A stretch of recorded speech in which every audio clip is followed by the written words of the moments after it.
Welcome to GovCast, connecting with federal IT's top decision makers.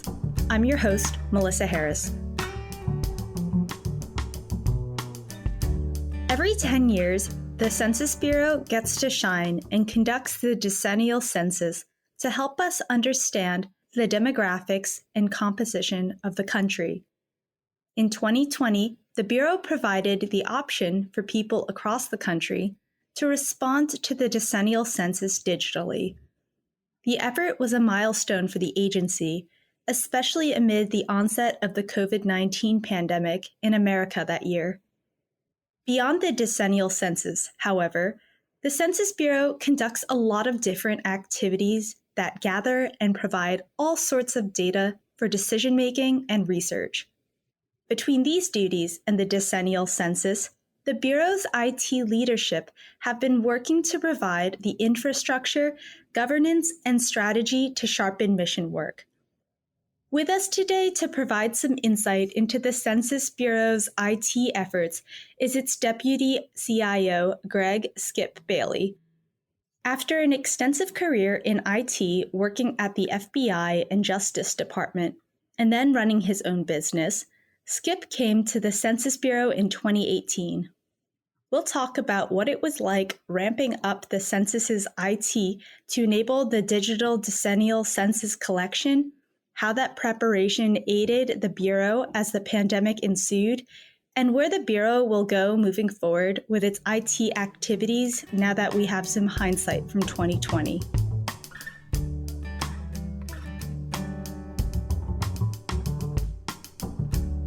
All right, Skip, thank you so much for joining us on GovCast. It's really exciting to get to chat with you and the work you are doing at the Census Bureau. Well, thank you. Glad to be here. Of course. So you've been at the Census Bureau for a number of years now, but before that, you started your government career at the Justice Department. So can you start by explaining how your journey working in the federal government began there? Sure. Prior to coming to the federal government, I was in the private sector, and I was a direct report to a CIO that was, I didn't know at the time, it was being recruited to the FBI after 9/11. And he was being recruited to help set up, try to improve communication between various law enforcement agencies and, kind of from some of the lessons learned in 9/11. And his name is Darwin John. And interestingly enough, I had held every position that reported to him and was kind of looking for what's next in my life. And he and I had several conversations about what I should be doing next. And then one day he said he had a press conference he wanted me to attend.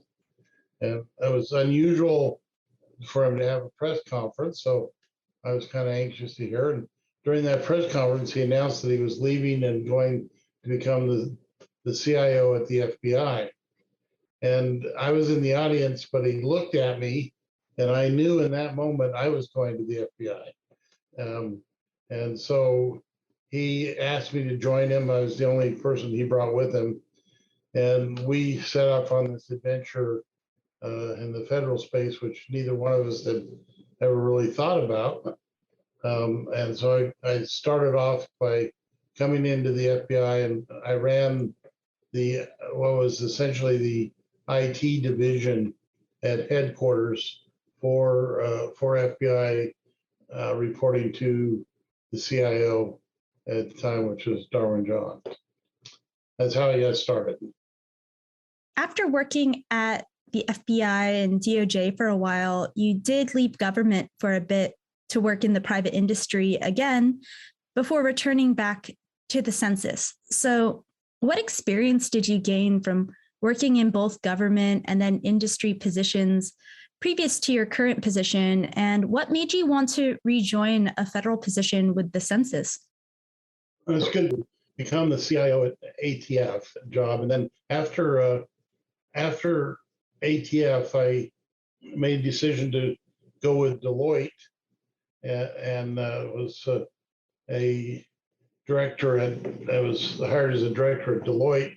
But my client was the federal government and specifically the Department of Justice. And so in many ways, I was working with some of the same people I had worked with before, just from a different, kind of a different viewpoint.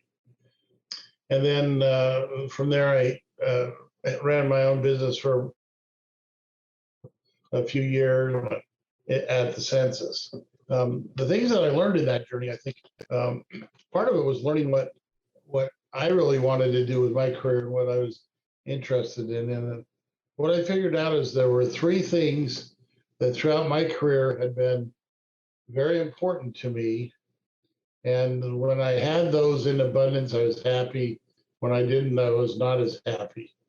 And those three things were I need the ability to be able to act and do what I wanted or what I felt was best for the organization.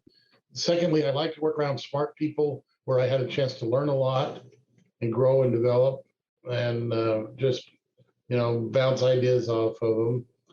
And then finally, and maybe most importantly, I really enjoyed working for organizations that had a mission that I could really identify with, that really meant something to me personally.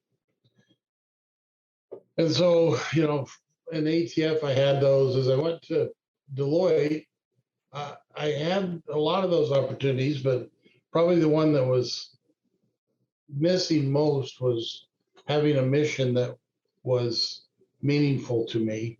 Now, my clients all had missions that were meaningful, but the organization itself was, Deloitte's mission is essentially to make money and like any other private sector business and quite different than something like the Department of Justice or the Census Bureau.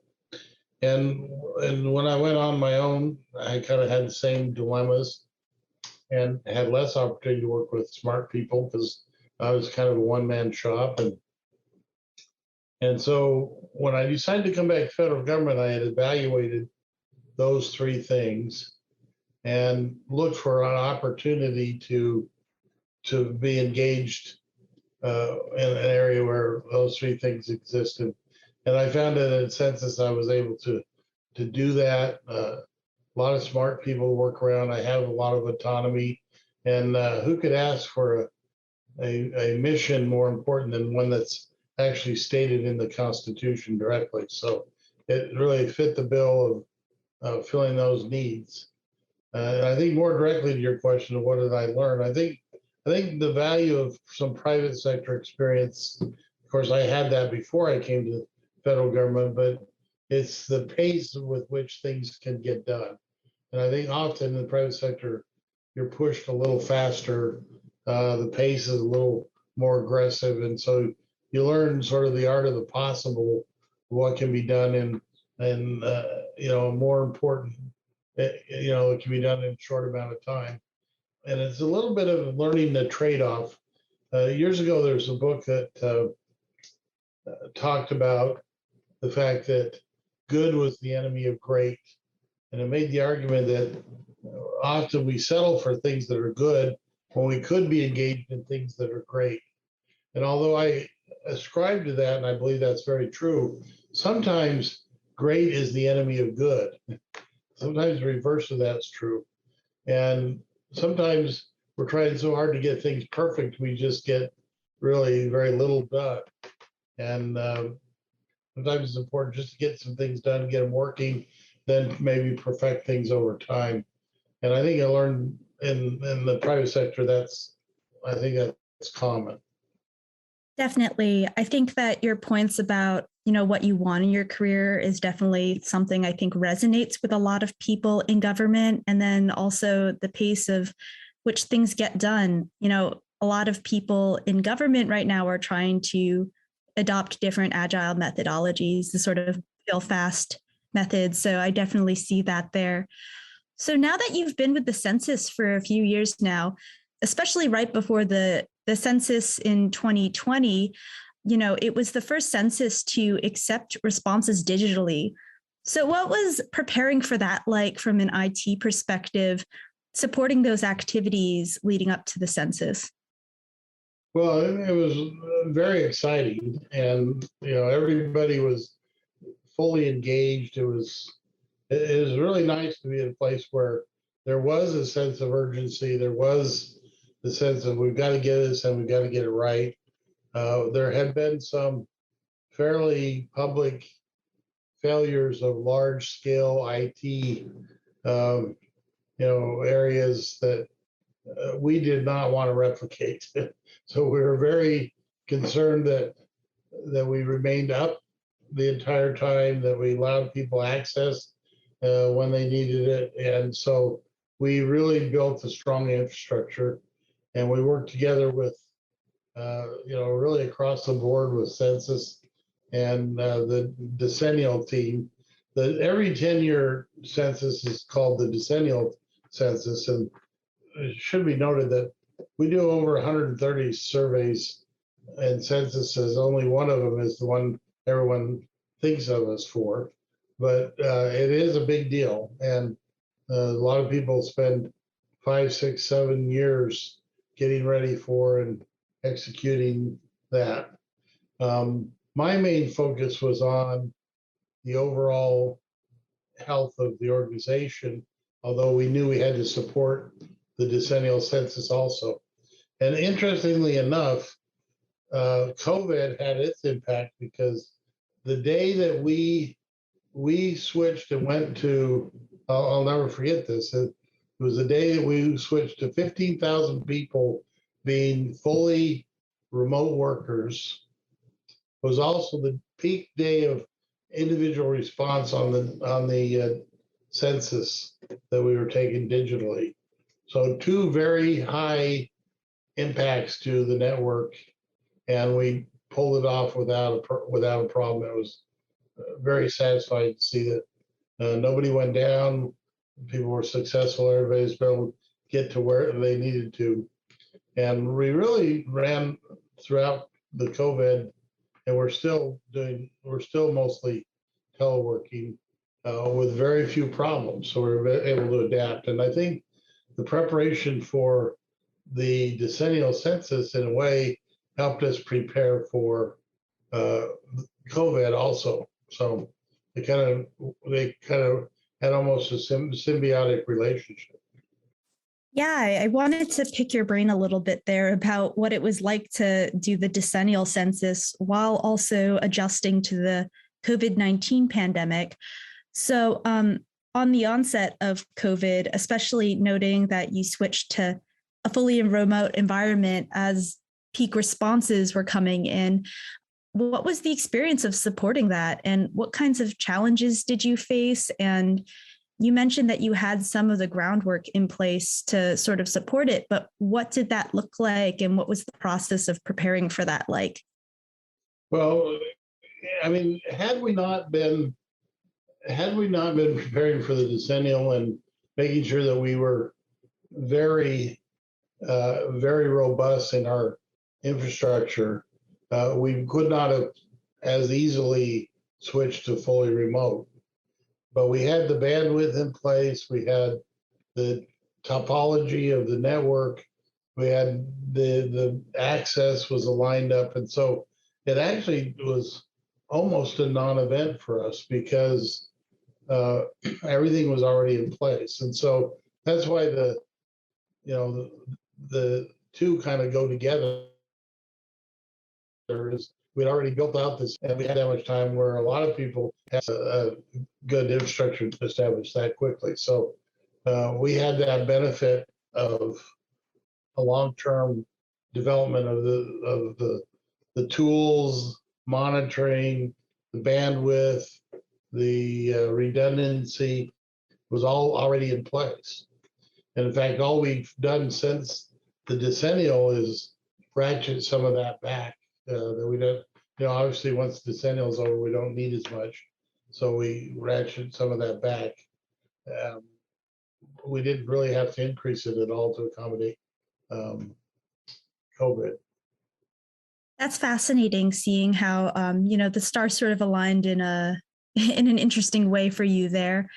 Now that you have some distance between the decennial census and now, what have been some of the lessons learned in supporting it? And, what aspects such as that infrastructure, the bandwidth, security around sensitive information, or, other kinds of capabilities have you seen coming together to help you along in the future? Well, I think security will always be an issue, as it is for everybody. We had literally trillions of security attacks without ever being brought down, and we're able to withstand that.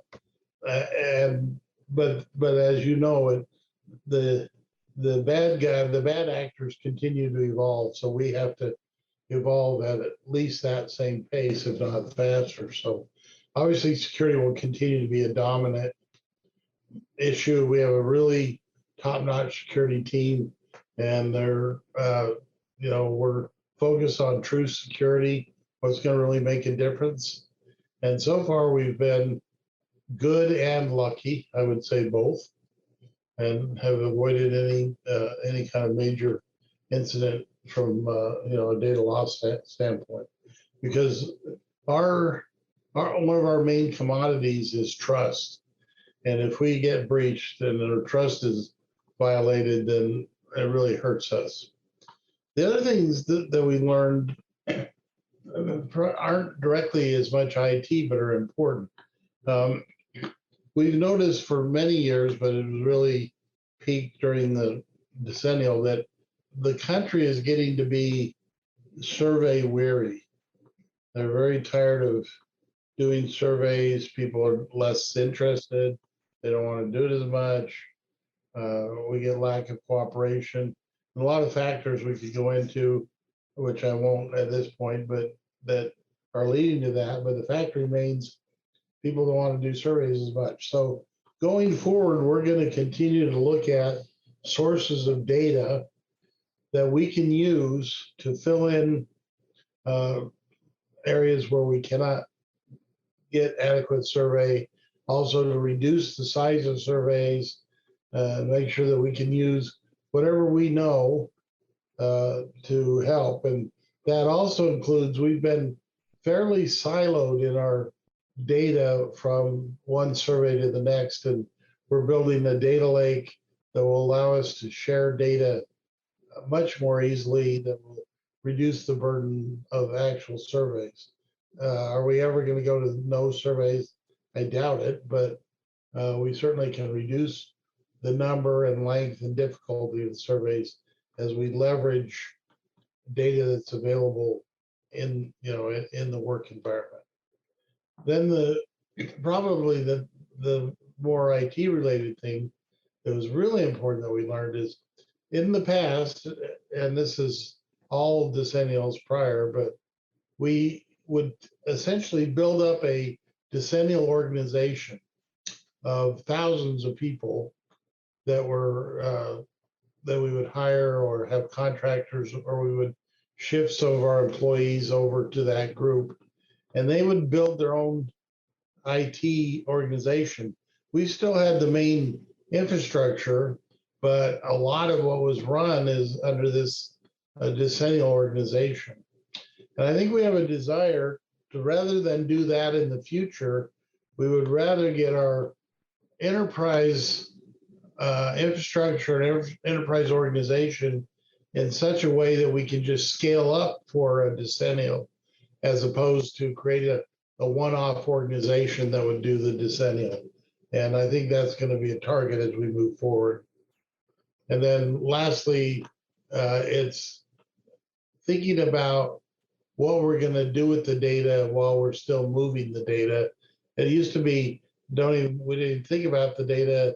We just collected it and got it to where we want. Then we started to think about it, and we think we can be much more efficient if we're in the process of doing an analysis and other things as the data is moving, as opposed to sort of collecting everything step one, analyze step two, and so on. So there'll be more of an integration as we go forward. So I think those are probably the main lessons learned that that I'm aware of and that I've been working with.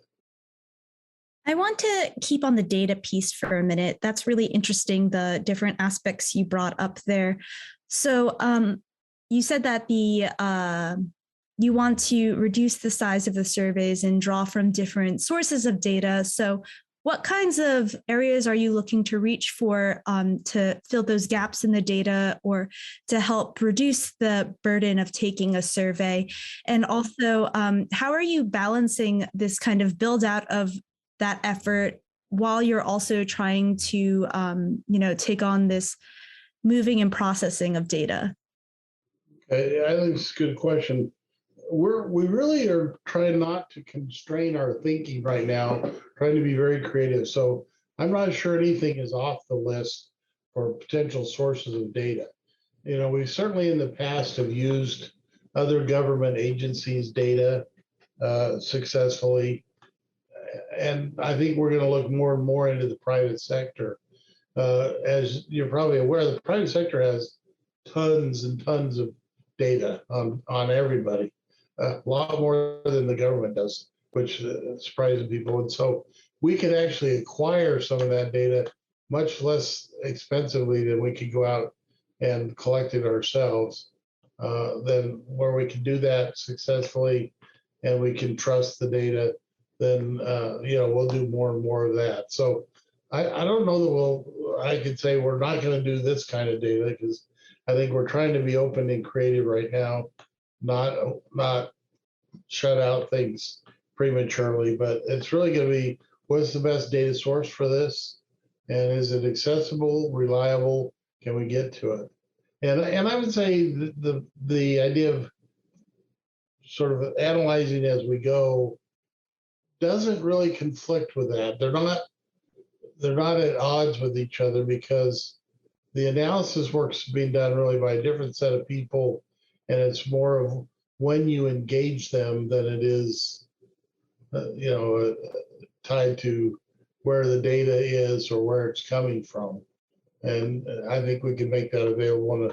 And the data lake that I mentioned will be a great source of being able to look across various data sources and get the information that's necessary. Right. And you also talked about, in your lessons learned, some of the efforts that you have moving forward. But just looking into the future, how do you also just plan to generally help the Census Bureau continue to modernize? What kinds of plans do you have in store? And, if you had an acquisition wish list of sorts, what kinds of things would you like to implement or procure for the Bureau? Well, we have a couple of priorities in getting ourselves ready. One, we're really trying to make sure that the government employees get the best training and have the best opportunity to do the kind of work that needs to be done. And so we have a big emphasis on making sure that our own people are learning and growing and developing. And that will bring with it a lot of innovation and ideas and things that are yet to be discovered. Um, we also have a focus on why that's a focus. We actually paramount in the cloud, but certainly leveraging the cloud will be a major enhancement to what we're doing going forward. The cloud gives us a lot of flexibility that we don't have on-prem, but part of that's learning how to leverage cloud the right way. Otherwise, we'll spend a lot more money. We want to leverage the cloud for what it's good for, but it gives you that flexibility and nimbleness that is hard to replicate when you're, on-prem. And so we'll continue to leverage that. The biggest problem, obviously, as we move into the cloud world, same problem that's on-prem is that the ability to integrate things. You get a variety of vendors that don't necessarily play well with each other. They may have really good products, but then doesn't play with this other product that you're using. And so if I had a wish list, it would be for something that was a massive integration tool that allowed us to get all of our tools to work together properly, easily. So that would be the wish list. I don't think it exists, but that's where I would probably spend a wish. Well, something has to happen somewhere, and it's good for vendors, I think, to hear this kind of sentiment so that they could bring the solutions to the table. Thank you so much for sharing your insights and providing some deep dive into the work at the census that you're doing. I think that it's really important to hear about all of the work that goes behind not just the decennial census, but all of the data collection you do. So thank you so much, Skip, for this wonderful conversation. Well, happy to share.